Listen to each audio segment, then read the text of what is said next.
ሰላም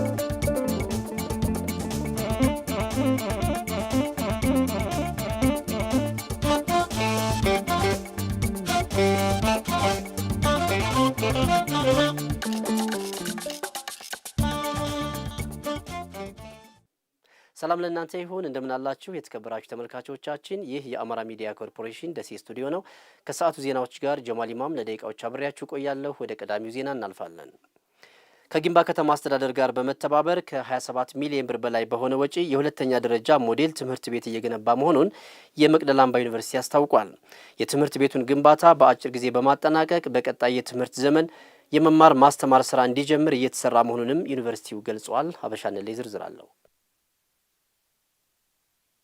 መልካሙ አሰፋና ኢብራሂም መሐመድን ያገኘዋቸው የመቅደላ አምባ ዩኒቨርሲቲ የገነባ የሚገኘው ሞዴል ትምህርት ቤት ላይ እየሰሩ ነው ሁለቱም የጊምባ ከተማ ተወላጆች ናቸው ጊምባ ከተማ ላይ ሁለተኛ ደረጃ ትምህርት ቤት ባለመኖሩ ትምህርታቸውን ለማቋረጥ መገደዳቸውን በቁጭት ይናገራሉ አሁን በአቅራቢያቸው ሁለተኛ ደረጃ ትምህርት ቤት በመገንባቱ እነሱም የመማር ራዕይ ሰንቀዋል ለወንድሞቻቸው በተፈጠረው አጋጣሚም ደስተኞች መሆናቸውን ገልጸዋል ጁኒየር ድረስ ተመሪያለሁና ሃይ ስኩል ላይ ሲደርስ የትራንስፖርት ቤተሰብ እኔም ለማስተማር ሲያይችሉ ወጪ ሲበዛባቸው አቆምኩኝ ይሄ ሃይ ስኩል በመሰራቱ እኛ በጣም ደስተኛ ነን እኛም አሁን ቢሆን መማር እንችላለን በአቅራቢያ ትምህርት ቤት ስለሌለ ነው ያልተማርኩት ይሄ ትምህርት ቤት በጣም በመንገንባቱ በጣም ደስ ይለኛል የኔ ወንድሞች እህቶች ይማሩበታል ነገጧት በአቅራቢያቸው ሁለተኛ ደረጃ ትምህርት ቤት ባለመኖሩ ልጆቻቸውን ለማስተማር ላላስፈላጊ ወጪና ለተለያዩ ችግሮች ሲጋለጡ እንደነበር ያነሱት ወላጆች በግንባታ ላይ ያለው ትምህርት ቤት ለወላጆችም ሆነ ለልጆች እፎይታ የሚሰጥ መሆኑን ይገልጻሉ ስሜቱ የተለየ ነው የሚሆነው የኔ ብቻ ስሜት አይደለም በነገራችን ላይ የማህበረሰቡ ስሜት የልጆቻችን ስሜት እኔ አሁን 10ኛ ክፍል የምትማር ልጅ አለች ትንሽ አንቧተርኩ በየኔ በባጃጅ ነው እየሄደች እየተማረች ያለችው ስለዚህ ይሄ ሲቀርልህ ወጭ ሲቀርልህ እንደገና ደግሞ እንደ ወላጅ ከ10 ያሉ ልጆች ይሄ ትምህርት ቤት እዚህ በመገንባቱ ያላቸውን ፍቅር ስታይ የመማር ፍላጎታቸውን ስታይ የልጆች ደስታ ያንተ ደስታ ነው የጊምባ ከተማ ከንቲባ አቶ ያሱ አባይ ትምህርት ቤቱ በጊምባ ከተማ አስተዳደርና በመቅደላ አምባ ዩኒቨርሲቲ ትብብር እየተገነባ መሆኑን አንስተዋል ዩኒቨርሲቲው ከተማ አስተዳደሩን በብዙ ዘርፎች እያገዘ መሆኑንም ተናግረዋል ይሄን ሃይ ስኩል የመገንባቱን ፋይዳ ካየ ነው ከዚህ ከተማ ሰኞ የሚባለው ከተማ ድረስ ኒርሊ ወደ 13 ኪሎ ሜትር የሚጠጋ ተማሪዎች 1000 ብር በወር የትራንስፖርቴሽን ኮስት እየከፈሉ ለመማር ተገደዋል ማለት ነው ይሄ አቅም የሌላቸው ወላጆች ልጆቻቸውን ማስተማር ሳይችሉ ያቋረጡ ተማሪዎች አሉ ይሄን ችግር በዘላቂነት ለመቅረፍ ታስቦ የመቅደላ አምባ ዩኒቨርሲቲና የከተማ አስተዳደሩ በጋራ በመሆን የሃይ ስኩል ግንባታ ስራ ተጀምሯል ትምህርትን ማገዝ ቀዳሚ ተግባራችን ነው ያሉት የመቅደላ አምባ ዩኒቨርሲቲ ፕሬዝዳንት ዶክተር ካሳ ሻውል የሞዴል ትምህርት ቤቱን ግንባታ በአጭር ጊዜ በማጠናቀቅ መማር ማስተማር ስራ እንዲጀመር ይሰራል ብለዋል እንደ ትምህርት ተቋሞችን መደገፍ ማገዝ ዋና የቅድሚያ ስራችን አድርገን የምንወስደው ነው በዛ ረገድ ትምህርት ቤት ግንባታዎች አሉ የማቴሪያል ድጋፎች አሉ የትምህርት ቤት ማሻሻያ ስራዎች አሉን እነዚህን ከትምህርት ሴክተሩ ጋር በሰፊው የምንሰራባቸው ጉዳዮች ናቸው ሞዴል ትምህርት ቤታችን እንግዲህ ባለፈው ነው የጀመርነው አሁን ወደ ማጠናቀቅ ስራ ላይ ነው እየደረሰ ያለው የቆርቆሮ ተመቶ አልቋል የብሎኬት ስራ ተጀምሯል ሌሎቹ እንግዲህ የፊኒሺንግ ስራ ብቻ ነው የሚቀረን በእርግጠኝነት በዚህ 2 ወር 3 ወር ውስጥ ተጠናቆ ሌሎች ማቴሪያሎችን የሚያስፈልጉ ማቴሪያሎችን አሟልተን መስከረም ላይ ስራ ይጀምራል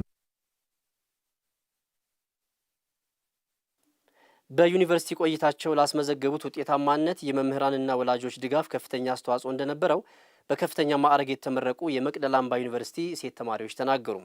በዓላማ ጽናት ከተሰራ ለስኬት መብቃት እንደሚቻል ተማሪዎቹ ልምዳቸውን አካፍለዋል። ተመስገን አሰፋ ተጨማሪ አለው። የመቅደላ አምባ ዩኒቨርሲቲ በተለያዩ መርሃ ግብሮች ያስተማራቸውን ተማሪዎቹን ባስመረቀበት ወቅት ውጤታማ ሆነው በማዕረግ ካስመረቃቸው ተማሪዎቹ የሴቶች ተሳትፎ በጉልህ የሚጠቀስ ነው። ለአብነትም ተማሪ ቃል ኪዳን ታዘብ ከቢዮሎጂ የትምህርት ክፍል 51 ኤ+ እና 6 ኤ በማምጣት 4 ነጥብ በማስመዝገብ አጠቃላይ የ2 ዋንጫ የማዕረግ እንቁ ተሸላሚ ሆናለች። ተግቶ መስራት የዛሬ ስኬቴ መሰረት ነው ያለችው ተማሪ ቃል ኪዳን በውጤቱ ደስተኛ መሆኗን ገልጻለች። ጊዜ በአግባቡ ነው የምጠቀመው። ጊዜ ያለ ምንም ምክንያት አላባክንም። በቃ ውጤትም እንደዚሁ አሪፍ ሆነልኝ። ጊዜን በአግባቡ ከመጠቀም የተነሳ ነው። ሌላኛው ደግሞ ወደ ዩኒቨርሲቲ ስንመጣ ያው አላማችን ላይ ማለት ለምን እንደመጣን ትኩረት ማድረግ መቻል አለብን። አላማችን ላይ ትኩረት ካደረግን ወላጆቻችን ለምን እንደላኩን ካሰብን ለምሳሌ አሁን እኛ ወላጆች የሚያስተምሩን እንዴት ነው? ከገጠር የምንመጣ ልጆች ፋዘር አባታችን ለሰብል ማዳበሪያ መግዛት እያለበት ከሱ ቀንሶ ነው ለኛ ብር የሚልክ። ስለዚህ ወላጆቻችን ለምን እንደላኩን እያሰብን ትኩረት አድርገን ያው ትምህርታችን ላይ ብቻ ትኩረታችን ቢሆን ስኬታማ የማንሆንበት ምንም አይነት ምክንያት የለም። በዩኒቨርሲቲ ቆይታዋ የመምህራንና የወላጆቿ ድጋፍ ከፍተኛ አስተዋጽኦ እንደነበረ የጠቀሰችው ቃል ኪዳን በሙያዋ ሀገሯንና ሕዝቧን ለማገልገል ዝግጁ መሆኗንም ተናግራለች። አስተማሪ እህት አለችኝ። ከሷ ጋር ሆኜ ነው ትርፍ ጊዜ ስላለኝ ለትምህርት ጊዜ ይሰጥ ነበረ። አስተማሪዎችም በተመሳሳይ እንዲሁም ዩኒቨርሲቲው ላይ ያሉ የተለያየ አስተዳደር ላይ የሚሰሩ ከአነስተኛ እስከ ላይ ያሉ ባለስልጣን ጭምር በጣም ይመክሩኛል። የሰው ልጅ ደግሞ ሞራሊ ከተደገፈ ምንም አይሆንም። በተመሳሳይ ከፊዚክስ ትምህርት ክፍል ተማሪ ፊርዳውስ እንዲሁም ከአካውንቲንግ ትምህርት ክፍል ተማሪ ዙማም በዩኒቨርሲቲው ከፍተኛ ውጤት ካስመዘገቡት ሴት ተማሪዎች ውስጥ የሚጠቀሱ ናቸው። ፊዚክስ ዲፓርትመንት ገባሁ። አስተማሪዎቹን በጣም ማመስገን እፈልጋለሁ ከሚገባው በላይ ማለት ነው። ካላቸው ፖቴንሻል በቃ የበለጠ ተዘጋጅተው እኛም ብቁ ለማድረግ የበለጠ ዝግጁ ሆነው ነበርና ክላስ ላይ የሚመጡት ክላስ አቴንድ አደርጋለሁ። ከዛ በተጨማሪ ደግሞ በየቀኑ ያው ፕራክቲስ አደርጋለሁ፣ አነባለሁ። በዛ ምክንያት ለዚህ ውጤት ባለቤት ሆኛለሁ እና የስኬቴ ምንጭ ከፊት ለፊቴ አላማ ስላለኝ ነው። አላማ ካለን አላማችን በራሱ ወደ ስኬታችን ይገፋናል የግድ ማለት ነው። ያለ አላማ ስንንቀሳቀስ ብቻ ነው ዝቅተኛ ልንሆን የምንችለው እንጂ አላማ ካለን እዛ ለመድረስ ብዙ ነገር እንከፍላለን ማለት ነው። የዓላማ ጽናት እስካለ ድረስ ከስኬት መድረስ ይቻላል የሚሉት ተማሪዎቹ ተግቶ መስራት እንደሚገባም ይገልጻሉ። የስኬቴ ሚስጥር አንደኛ ጊዜን በአግባቡ መጠቀም፣ ሁለተኛ ጓደኛ መምረጥ። ጓደኛ ከሚባለው በላይ ግቢ ላይ ትልቅ ኢፌክት አለ። ያቻ ግፊትን ለማቋቋም እና የተለያዩ ነገሮችን ለማድረግ እና ጊዜን በአግባቡ መጠቀም ማለት ነው። ከፋፍዬ ሙሉ ብዙ ሰዓት ማንበብ ሳይሆን ከፋፍዬ ማለት ማንበብ ባለብኝ ሰዓት እያነበብኩ ለዚህ ውጤት ባለቤት ሆኛለሁ ማለት ነው። የህይወት መርህ ሊኖረን ይገባል። እኔ ራሴ የህይወት መርህ ምን ይላል መሰለክ? ሳትሮጥ አትሸነፍ የሚል መርህ አለኝ። እሱ ምንድነው? የሆነ ነገር ገና አይተነው ፈርተነው አለመተው ማለት ነው። እስከቻን ድረስ ሩጠን ካላሸነፍ እንመለሳለን፣ ካሸነፍ እንሸነፋለን። መሶ ኦፕን ማይንድ ነኝ። ለትምህርት ደግሞ ባገኘሁት አጋጣሚ ተማሪ ነኝ፣ እማራለሁ። የመቅደላ አምባ ዩኒቨርሲቲ ሴኔትም ሶስቱም ተማሪዎች በዩኒቨርሲቲው በመምህርነት እንዲያገለግሉ ወስኗል። ተማሪዎቹም በዩኒቨርሲቲው ውሳኔ መደሰታቸውን አጋርተውናል። በቃ አላማዬ ነው የነበረ ጥሩ ውጤት ሰርቼ ከዚህ የመቅረት ሀሳቤ ነው የነበረ። እግዚአብሔር ይመስገን ተሳክቶልኛል። ወላጆችም ትንሽ በትንሹ ቢሆን እውቅና ያላቸው ለትምህርት ያላቸው አመለካከት በጣም ፖዚቲቭ ነው ከኔ በላይ ማለት ነው። እኔ ደግሞ ያንን እውን ማድረግ ፈልግ ነበር። ገና ትምህርት ቤት ስገባ ጀምሬ አላማ አለኝ ማለት ነው። እንደውም እንዳጋጣሚ ሆኖ መምህር ነበር በዛ ሰዓት አላማ የራሱ አሁንም እንደዛ ተብያለሁ። አመሰግናለሁ። ሴቶች በኢኮኖሚ ዘርፍ ያላቸው ተሳትፎና ተጠቃሚነት እያደገ መምጣቱን የደቡብ ወሎ ዞን ሴቶች ህጻናትና ማህበራዊ ጉዳይ መምሪያ ገልጿል። በዞኑ በተለያዩ ዘርፎች ተሰማርተው ውጤታማ የሆኑ ሴቶች የስራ እንቅስቃሴ በዞንና በክልል የስራ ኃላፊዎች ተጎብኝቷል። መረጃውን ያደረሰን የደቡብ ወሎ ዞን የመንግስት ኮሚኒኬሽን መምሪያ ነው። መስዑድ ጀማል እንደሚከተለው አሰናድቶታል። ወይዘሮ ሩቅያ አራጋው የኩታበር ወረዳ አላንሻ ቀበሌ ነዋሪ ስትሆን የመንግስት ስራዋን በመተው በላም እርባታና በሌሎች ስራዎች ተግታ በመስራት ሀብት አፍርታለች። የሐይቅ ከተማ ነዋሪዋ ወይዘሮ ሀሊማ አህመድ ደግሞ ከጀበና ቡና ስራ በመነሳት ወደ ላም እርባታ በመግባቷ አሁን ላይ ውጤታማ መሆን መቻሏን ትናገራለች። ሌላኛዋ ባለታሪካችን በተውለደሬ ወረዳ 08 ቀበሌ ነዋሪ የሆነችው ወይዘሮ ዛህራ መሐመድም በቨርሚ ኮምፖስት በዶሮ እርባታና በጓሮ አትክልት የተሻለ ገቢ ማግኘቷን ትናገራለች። አዳማ ዩኒቨርሲቲ አካውንቲንግ የተማርኩት ፋይናንስ ኩታበር ወጥቷል ሲባል አሁንም ያው ገባው ፋይናንስ ያክል ስራ የለም ቢሮ ውስጥ ጥጃዋን 7000 ብር ከደብረ ብርሃን አስመጣናት። ከዛ ይችን ደግሞ ልትወልድ የደረሰች ነበረች በ20000 ብር ገዛን። ቤት ውስጥ 2 ላሞች ነበሩ 5 ላም አድርገን ጀመረን 60 ሊትር አልባለሁ። አጠቃላይ ካፒታሉ አሁን ከ20 ሚሊዮን ብር በላይ ይሆናል። ፎቶ አነሳ ነበር። ባህር ላይም ከጀበና ቡና ጀምሬ ሎጂ ነበር፣ ሎጂ ሰራ ነበር። አሁን ላይ ደግሞ በከብት በዶሮ በግብርናው ላይ ተሰማርቼ እሰራለሁ። በ20 ሺህ ብር ካፒታል ነበር የተነሳ። ይሄ ቦታው በኢንቨስትመንት ቦታ ነው። በፊት እስከ 16 ላሞች በነበሩበት ሰዓት በጣም ብዙ ምርት ነበረን። አሁን ላይ ደግሞ ዘመናዊ አድርጌ ጥሩ ዝርያዎችና ጥሩ ምርት የሚሰጡ ሆኖ ቁጥራቸው አናሳ ነው። 60 ሊትር 40 ሊትር በቀን አከፋፍላል። እኔ በፊት የሴፍቲኔት ተታረጅ ነበሩ። ከዛ ተመልምዬ ሄድኩኝ ስልጠና ማለት። ከዛ መጥቼ ቨርሚ ኮምፖስት ሰራው። ከዛ ትሉንም ስሸጥ ምንም ስል ባፈሩ ደግሞ በግብአቱ ስንዴ፣ ድንች ምናምን አመርታለሁ። በሱ ድንቹን እሸጥና ዶሮች ገዛለሁ። ዶሮች ገዝቼ አርብቼ እንቁላል ለልጆችም ለገበያ ማውላለሁ እና ያው ለውጥ አለ ከበፊቱ። ቨርሚ ኮምፖስቱ እንትሉን በኪሎ 1 ኪሎ በ500 ብር ቢያንስ 50 ሺህ ብር ሽጫለሁ።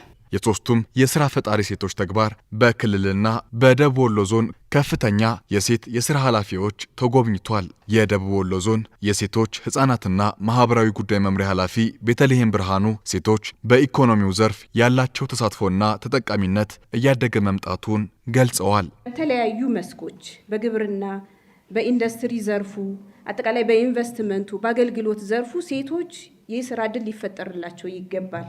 ይህ ትኩረት ተሰጥቶት እየተሰራበት ያለበት ሁኔታ ነው ያለው።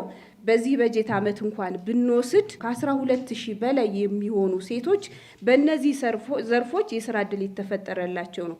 ከዚህ በተጨማሪም ከ3000 በላይ የሚሆኑ ሴቶች ደግሞ በገቢ ማስገኛ እንዲሰማሩ ያደረግንበት ነው። የአማራ ክልል ኮሚኒኬሽን ቢሮ ምክትል ቢሮ ኃላፊ ወይዘሮ ትብለጥ መንገሻ የታዩ የሴቶች የልማት ስራዎች ሴቶች እድሉን ካገኙ ራሳቸውንም ሆነ ሀገራቸውን የመለወጥ ትልቅ አቅም እንዳላቸው የሚያረጋግጡ ልምድ የሚቀሰምባቸው ተግባራት መሆናቸውን ተናግረዋል። መንግስታችን ለሴቶች በሰጠው ትኩረትና አጠቃላይ በምግብ ራስን መቻል ስፔሻሊ ደግሞ የሌማት ትሩፋትን በመስራት ደረጃ ከፍተኛ ድርሻ ያላቸው ብለን የምናስበው ሴቶችን ነው። በተደራጀ በተቀናጀ መንገድ ድህነትን እየተዋጉ ብልጽግናን ለማረጋገጥ እያደረጉት ያለውን ጥረት አይተናልና ይህን ማየታችን በተለይ ደግሞ ሚዲያው በአግባቡ ከሰራበት የተለወጡት ሴቶችን ተሞክሮ ሌሎች ስራው ላይ ያልገቡበት ከነዚህ ትምህርት ወስደው ራሳቸውን የሚያበለጽጉበት ተሞክሮውን የሚያሰፉበት ሁኔታ እንዳለ ተመልክተናል።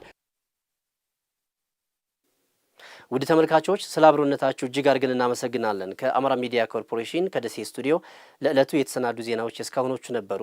በያላችሁበት መልካም ጊዜ ይሁንላችሁ።